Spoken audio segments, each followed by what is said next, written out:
Bapak izin soal agenda hari ini, Pak. Soal agenda Terkait hari acara ini. hari ini. Em, Pertama, menurut saya Human Initiative ini sudah cukup dewasa dalam hal menangani isu-isu kemanusiaan.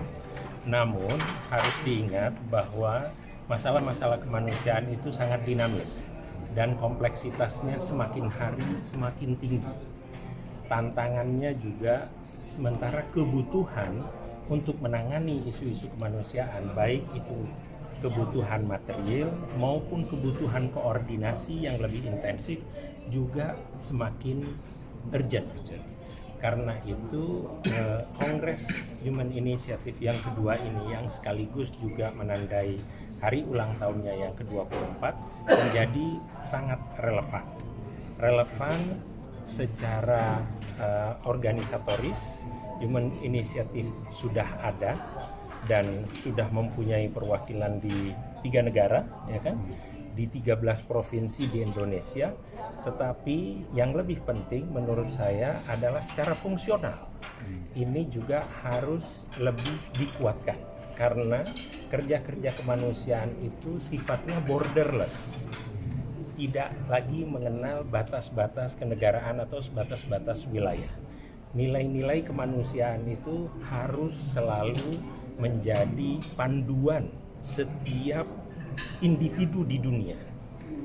Harapannya standar-standar kemanusiaan, hak-hak asasi manusia dan kerja-kerja kemanusiaan itu akan terus-menerus terinternalisir kepada setiap individu di dunia dan semua ikut berpartisipasi untuk menyukseskan kerja-kerja kemanusiaan di dunia. Kalau kolaborasi antar NGO ini sudah menurut Pak Staf Ahli sudah bagus ya kaitannya dengan Kongres Kemanusiaan. Sejauh ini kalau dengan Kementerian Luar Negeri, Human Initiative mempunyai hubungan kerja yang sangat bagus.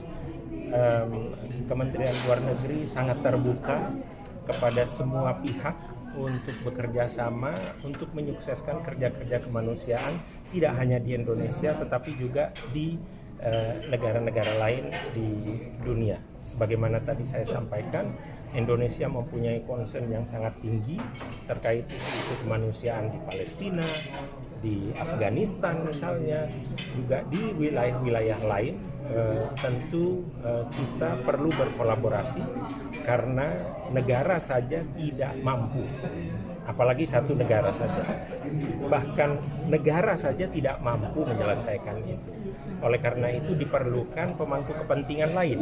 Dalam hal ini Human Initiative mempunyai peran yang cukup strategis, apalagi Human Initiative juga sudah terdaftar menjadi konsultatif status, sudah mendapatkan konsultatif status di ECOSOC.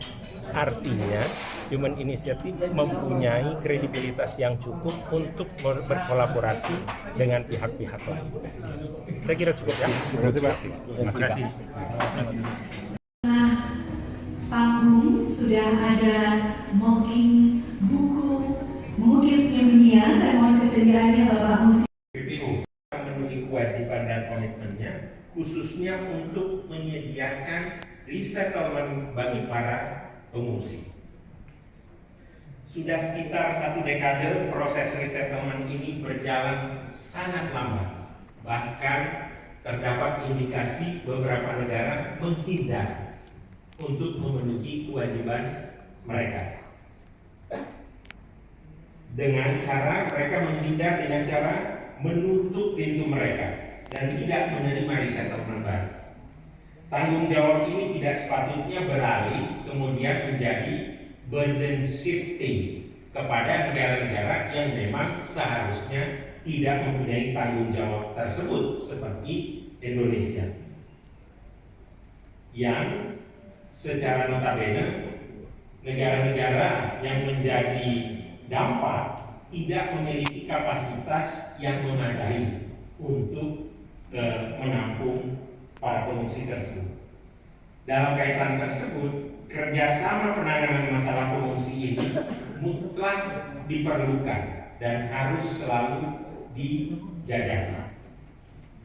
Indonesia dalam hal ini terus mendorong organisasi-organisasi internasional, khususnya UNHCR dan IOM, untuk segera mencari inovasi dan menemukan solusi yang jitu mengatasi isu pengungsi ini. Pesan ini tegas sekali disampaikan oleh Menteri Luar Negeri Republik Indonesia kemarin di Jenewa dalam Global Refugee Forum. Jadi baru kemarin. Dan ini mengantarkan saya pada poin yang kedua yang ingin saya sampaikan, yaitu kerjasama internasional juga harus diperkuat. Dan dalam hal ini Human Initiative juga harus ikut berkontribusi dalam memperkuat kerjasama internasional untuk menangani tindak. Karena 3 hal.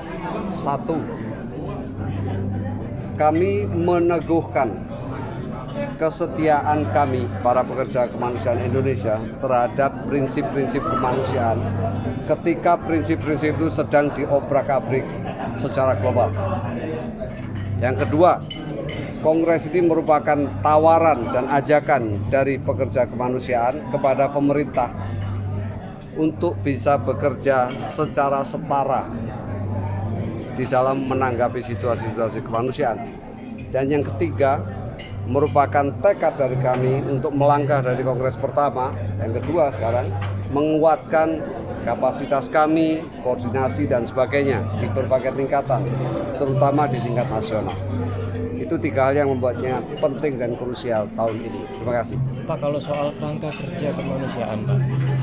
Kerangka kerja kemanusiaan yang insya Allah akan diluncurkan dan diadopsi hari ini merupakan suatu acuan bagi semua pelaku, terutama di antara non-pemerintah, untuk memahami dan menyepakati apa itu pekerjaan kemanusiaan, apa bedanya dari pekerjaan pembangunan biasa, siapa pelakunya, caranya seperti apa, dasar nilainya apa. Jadi ini semacam konstitusi untuk para pekerja kemanusiaan, tetapi sifatnya akan ditinjau secara berkala dan disempurnakan sesuai dengan tuntutan waktu. Yang tujuannya mungkin untuk pertama meningkatkan kualitas kerja kemanusiaan. Jadi walaupun ini NGO, itu bukan berarti NGO seenaknya atau tidak punya standar. Nah, ini kerangka kerja kemanusiaan itu memastikan satu kualitas, yang kedua akuntabilitas, karena dana-dana yang diambil dari seluruh NGO ini juga dari masyarakat. Yang ketiga itu juga ada tadi kualitas diikut dengan standar, kemudian akuntabilitas dan transparansi. Yang paling penting itu adalah kesetaraan dengan pemerintah dan pelaku yang lain, karena dengan setara itu perlu dilihat karena banyak aktor, tidak hanya pemerintah saja, dan kesetaraan ini tidak hanya dibuktikan dengan nama, tetapi dengan kekuatan dari tekad yang sudah kita lakukan bersama melalui Kongres Kemanusiaan Indonesia. Ini programnya ke depan apa dalam waktu dekat? Ya Pak Presiden. Yang pasti bahwa kami di Indonesia ini kan merasa ikut bertanggung jawab juga bagaimana ikut mengkonsolidasi tadi, menguatkan dari Pak Puji, Ibu Ama dan Pak Dewan bahwa kolaborasi itu menjadi salah satu kunci, karena demikian banyak pekerjaan kemanusiaan kita tanpa poin-poin saya sampaikan video tadi bertiga, ya tidak akan bisa kita selesaikan sendiri-sendiri. Banyak kolaborasi menjadi satu hal yang utama, dan kita tidak perlu membuat kerangka tadi yang kita sehingga terdekat. Saya kira banyak sekali ya. Tadi kita harus menyepakati kan energi seperti apa yang mau kita buat. Nanti kita duduk bersama-sama, nanti akan memilih di antara masing-masing sektor ini. Mungkin di NGO misalnya, nanti kita mempercayakan siapa nih yang akan duduk bersama dengan pemerintah, ya, dengan badan PBB, dengan swasta. Itu kan saya kira sih. Jadi ini adalah langkah-langkah yang harus kita lalui bersama-sama. Saya kira sih. Ya cukup. Sesi foto dulu. Sesi foto Pak. Kita semua tentunya sangat memahami bagaimana para pengungsi tersebut harus menghadapi bahaya besar terombang-ambing di laut misalnya. Mereka dihadapkan pada situasi yang tidak ada pilihan yang lebih baik kecuali mempertaruhkan nyawanya di laut lepas. Dan sekaligus juga mereka menjadi korban sindikat perdagangan manusia. Jaringan sindikat kriminal ini harus segera dibongkar. Dan untuk membongkar itu tidak bisa dilakukan oleh satu negara saja atau satu pihak saja, tapi harus berkolaborasi dengan berbagai macam negara, organisasi internasional, termasuk juga LSM, NGO, CSO yang ada di berbagai belahan dunia.